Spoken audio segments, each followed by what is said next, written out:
أعوذ بالله من الشيطان الرجيم.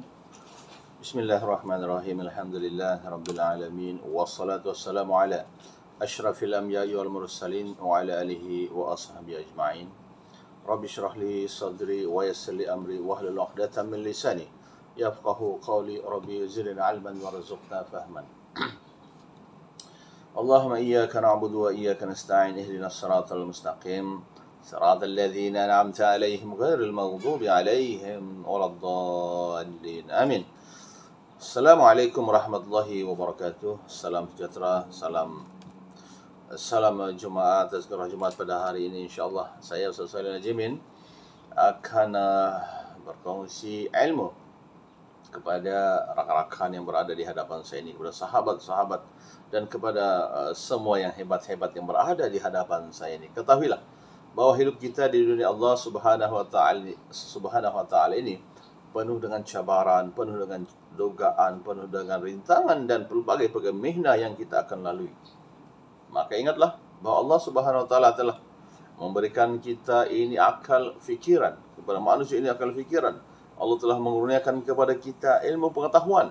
Allah telah memberikan kepada kita guru-guru yang hebat, ulama-ulama yang hebat untuk mengubah diri kita ini menjadi yang terbaik dan cemerlang, dan seterusnya membawa kita ke alam syurga Allah Subhanahu wa taala, yang mana surga itulah tempat kita tinggal, tuan-tuan dan puan. Itulah rumah kita yang kita amat idami. Tuan-tuan dan puan yang dirahmati Allah sekalian, insyaallah hari ini bersama dengan saya akan berkongsi tentang adab terhadap orang kurang upaya ataupun orang yang berkeperluan khas ini.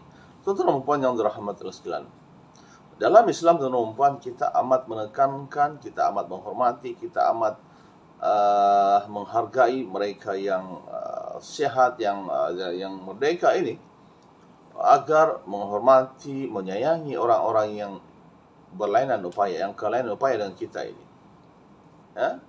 Begitu tuan-tuan dan puan yang dirahmati sekalian, hari ini saya akan menerangkan bagaimanakah sebenarnya adab kita orang Islam yang diajar oleh Islam terhadap orang-orang yang kurang upaya ini. Apa yang dimaksudkan dengan orang kurang upaya? Orang kurang upaya ialah seseorang yang tidak mempunyai keupayaan, tidak berupaya, tidak mempunyai keupayaan untuk melibatkan diri secara aktif dalam masyarakat, dari aspek fizikalnya. Yang kedua aspek mental, dan ketiganya intelektual dan panca indera sejak lahir ataupun selepas dilahirkan. Tuan-tuan dan puan yang dirahmati Allah sekalian, kita melihat kepada dalil nakli, tuntutan supaya kita berada kepada orang yang kurang upaya ini. Ia berdasarkan kepada satu hadis Rasulullah SAW daripada Anas bin Malik telah meriwayatkan bahawa Rasulullah SAW dan Nabi Muhammad SAW telah bersabda yang berbunyi, أنم امرأة كانت في عقلها شيء فقالت يا رسول الله إن لي إليك حاجة فقال يا أم فلان زوري أيسكاك شئت حتى أقضي لك حاجتك فقال معها في بعض الزرق حتى فرغت من حاجتها. Ini adalah hadis sahih yang diriwayatkan oleh Imam Muslim. Kita pahamkah tentang ayat ini? Kita kena tahu tentang ayat ini. Ayat ini, tuan-tuan, sahabat-sahabat sekalian yang berada di hadapan saya, tuan-tuan, yang berada di muka bumi ini, tuan-tuan, dengarlah, yaitu yang bermaksud dalam bahasa Malaysia-nya itu, bahasa Melayu lah, bahasa Malaysia lah, Seseorang wanita yang mempunyai kekurangan pada akalnya berkata, telah datang kepada Rasulullah SAW yang kurang dia punya akal lah, yang kurang akal, telah datang kepada Rasulullah SAW, ya Rasulullah, faqalat seorang wanita, ya Rasulullah, katanya, ini saya memerlukan pertolonganmu dari suatu urusan. Rasulullah SAW telah bersabda, wahai ibu, bagaimanakah caranya untuk aku membantumu? Kan, ilaiki hajataka faqala ya ummu fulanin zuri ayya sikaki. Ayya sikaki. Wahai ibu, bagaimana cara aku membantumu? Lalu Rasulullah sallallahu alaihi wasallam meluangkan masanya sehingga wanita itu dapat menyelesaikan urusannya. Masya Allah. Faqala ma'aha fi ba'di turuqi fi ba'di turuqi hatta faragta min hajatiha. Terumpah. Dikisahkan dalam ayat ini, teman-teman, seorang wanita telah bertanya, telah berjumpa Rasulullah SAW. Wahai Rasulullah, saya ingin meminta bantuan pada Rasulullah SAW. Oh iya, apa hajatmu? Saya akan bantu. Maka Rasulullah SAW telah dipendekkan cerita, Rasulullah SAW telah membantu sehingga dapat menyelesaikan urusan orang yang berkelainan upaya ini. Masya Allah, Masya Allah. Hebatnya akhlak Rasulullah SAW. Maka kita kena ikutlah kepada mereka, kepada kita lah. Selagi mana kita ini ada orang yang berkelainan upaya, kita bantulah, bantu. Sebab itulah yang dibuat oleh Rasulullah SAW, dan itulah yang Allah Subhanahu Wa Taala mau kita lakukan, ya. Dan apakah sebenarnya adab-adab yang perlu kita laksanakan sebagai seorang Islam? Apakah ada yang perlu kita buat terhadap orang yang kurang upaya ini? Pertamanya adalah ibadah. Dari aspek ibadah, teman-teman perempuan, kita ini sebagai seorang guru, seorang apa lagi? Seorang orang tua, seorang kawan, dan sebagai seorang apa lagi? Orang-orang mukmin, muslim, ya. Dari aspek ibadah, adab yang kita kena buat adalah memberikan tunjuk ajar kepada mereka mengenai urusan ibadah. Teman-teman, Allah setiapnya mukallaf ini, mukallaf yang dibebankan, yang sudah mukallaf, teman-teman. Allah Subhanahu Wa Taala mewajibkan kepada kita tentang ibadah salat, ibadah puasa, apalagi ibadah zakat, ibadah haji, dan ibadah sunnah yang lain. Ibadah secara umum, khusus, umum, fardu kifayah, teman-teman, kepada setiap manusia. Namun, setiap manusia itu dia mempunyai masyaqqahnya tersendiri. Ada masyaqqah, ada dia punya apa itu yang menuntunnya supaya dia tidak dapat buat. Seperti sakit dan sebagainya, kan. Apatah lagi orang-orang OKU ini yang telah lahir saja telah tidak ada tangan, tidak dapat melihat, telinga tiada, kaki pun tidak ada, ataupun selepas itu ada aksiden dan sebagainya, maka dia akan ada kekurangan upaya. Jadi apa yang perlu dalam Islam mengajar kita supaya memberikan tunjuk ajar kepada mereka mengenai urusan ibadah. Kita bantu mereka dalam urusan ibadah. Mereka ada masalah, kita bantu mereka. Dari seluruh aspek ibadah juga seluruhnya, kita sebagai orang yang ini yang cukup, yang bukan OKU ini ataupun bukan kurang upaya ini, kita hendaklah menyediakan untuk mereka ini kemudahan-kemudahan untuk mereka melaksanakan ibadah dengan selesa. Bila kita pergi masjid, kita melihat ada OKU, berikanlah mereka ini karusi untuk ditolak, kan? Apalagi dan sebagainya lah untuk ibadah, untuk beribadah. Ibadah ini ada ibadah umum dan ibadah khusus. Teman-teman puan, seterusnya dari aspek emosi, kita sebagai orang yang beriman kepada Allah SWT, orang Islam, memberi layanan. Adab kita adalah memberi layanan dengan penuh kasih sayang kepada mereka. Teman-teman, jika kita belajar tentang ilmu civic ya, ataupun nilai-nilai moral, kasih sayang itu amat penting. Kasih sayang itu amat penting untuk kita semua. Siapa yang tidak mau kasih sayang? Kita semua mau kasih sayang. Anak-anak kita perlu dikasih sayang. Ada hadis itu, teman-teman, kalau kita baca dulu hadislah.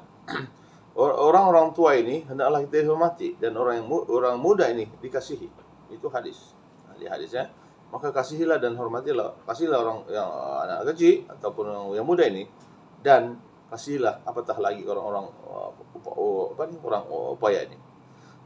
Ya, kita masih bantu mereka dengan penuh kasih sayang. Dan segi emosi juga, kita jangan memandang rendah. Islam tidak membenarkan kita memandang rendah ke setiap manusia ini. Kita hendaklah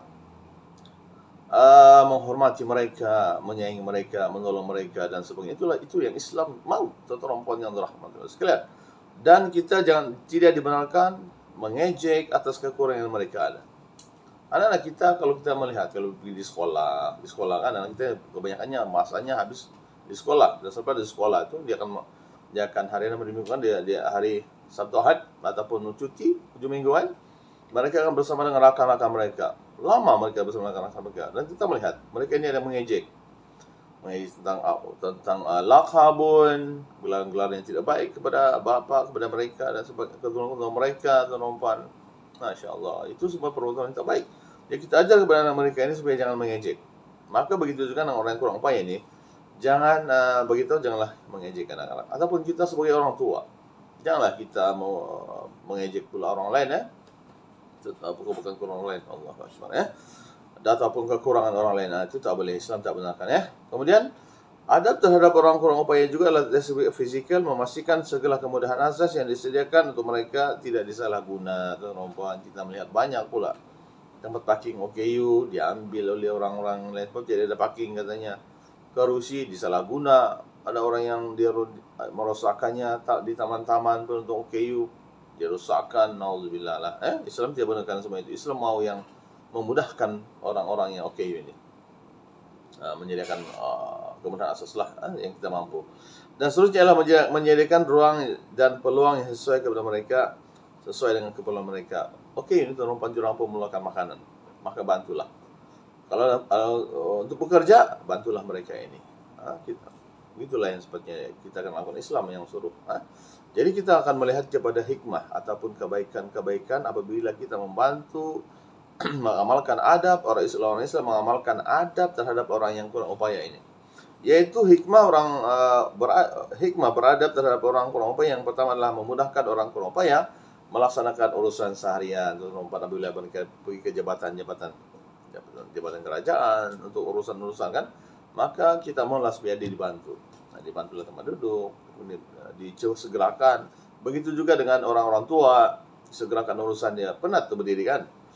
Siapa yang dia penat berdiri? Ini yang penat berdiri kan? Enggak, tak penat ke berdiri. Jadi mudahkanlah urusan mereka. Sekarang kita lihat kalau jabatan kerajaan itu ada rela di hadapannya, yang pegawai rela, yang rela tu, yang di hadapan, bantulah orang-orang kurang upaya ini. InsyaAllah dia akan memudahkan kita lah. Seterusnya yang kedua adalah menggembirakan mereka kerana mendapat perhatian. Kita gembirakanlah orang. Jangan susahkan orang. Jangan susahkan orang yang OKU ini. Allahu Akbar. Kita sedia menggembirakan mereka kerana mereka akan gembira tuan-tuan, hikmah dia, kerana diberi perhatian dan istimewa. Masya Allah, tuan-tuan yang rahmat. Mereka pun makhluk Allah SWT. Begitulah. Kita semua ini adalah makhluk Allah SWT yang perlu dibantu. Bantulah. Masya Allah.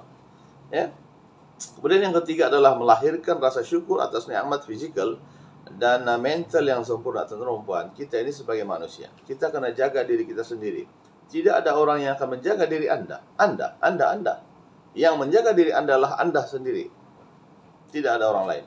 Maka tuan-tuan, kita hendaklah bersyukur kepada Allah SWT, sujud syukur kepada Allah SWT, yaitu melaksanakan segala perintah Allah SWT dan meninggalkan segala larangan Allah SWT. InsyaAllah tuan-tuan, kita akan menjadi orang yang sentiasa bersyukur kepada Allah SWT. Alhamdulillah, kita lengkap segala panca indera kita.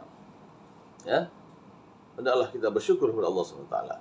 Seterusnya yang keempat adalah memupuk semangat kebersamaan dalam diri setiap anggota masyarakat agar perpaduan dapat diwujudkan. Kita sebenarnya dalam hidup dunia ini, kita mau itu perpaduan. Berlainan agama, berlainan bangsa, berlainan kulit, tuan-tuan, sepatutnya kita gunakan untuk perpaduan.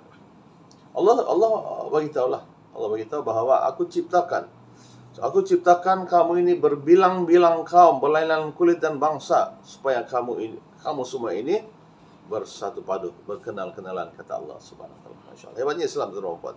Dan tuan-tuan yang dirahmati sekalian, saya akan berkata tentang bagaimana kehidupan kita ini, bagaimana kita meningkatkan kehidupan kita di dunia ini. Tuan-tuan yang dirahmati sekalian, ketahuilah bahwa Allah Subhanahu wa taala telah merakamkan ayat dalam Al-Quran yang berbunyi Inna lillahi wa inna ilaihi raji'un. Sesungguhnya kita ini milik Allah Subhanahu wa taala dan kamu akan kembali kepada Allah Subhanahu wa taala. Maka sebabnya ayat ini kita gunakan untuk meningkatkan ibadah kita kepada Allah Subhanahu wa taala. Bagaimana tuan-tuan? Macam tadilah kita mengamalkan adab-adab yang mulia. Yang kemarin saya telah bercerita berkaitan dengan adab terhadap menziarahi orang sakit, dan hari itu tentang adab bagaimana adab Islam menyuruh kita supaya beradab terhadap orang-orang yang berlainan upaya ini ataupun yang kurang upaya ini. Maka dengan ayat inna lillahi wa inna ilaihi raji'un ini, tuan-tuan, kita bantu mereka adalah untuk ibadah. Kita ini, tuan-tuan, di muka bumi ini, kita hendaklah, yang perlu kita buat adalah membantu mereka yang susah. Kita susah juga, betul, kita susah, mereka pun susah, tapi kita bantu setakat mana yang kita boleh bantu.